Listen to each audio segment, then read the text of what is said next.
Here's a consumer warning for you. Gas prices last winter were higher than they'd ever been by far, tripling what we were paying just 3 years ago. These high gas prices are going to continue to rise. What is the solution? What can you do to get rid of those high heating bills in the winter that are going to be completely out of control over the next 10 years? What you can do is install a heat pump system. Now, a heat pump system is different than a gas furnace, and it's going to be a fraction of the capacity of an existing gas furnace. So they have to be designed and installed right.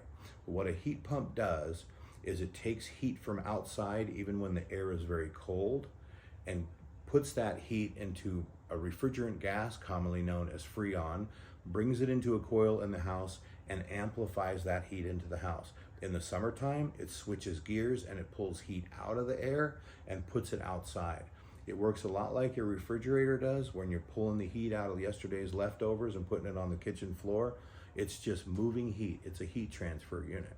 Now, heat pumps are vastly different in how efficiently they move this heat, and they have to be sized precisely for your house. Otherwise, your energy bills could still go up. It's just now going to be high electric bills instead of high gas bills. Make the right choice, have the right heat pump installed. If you have any questions, call Electrify My Home. If you're out of our service area, we'll find you a contractor that will do it right. But there's several steps that need to be done to put a heat pump in your house successfully so it actually saves energy.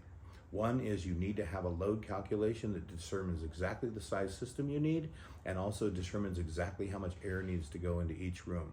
Number two, you need to have an energy analysis where you look at how much energy you're using and compares to the gas cost so we can verify the size is proper. And number three, you have to pay attention to the duct system and the insulation in the house. If you don't do these three things, you could purchase a heat pump that might cost you dramatically more electricity but save you on gas, but then you're going to be stuck with a high electric load for years. This has to be done right. Call the pros at Electrify My Home.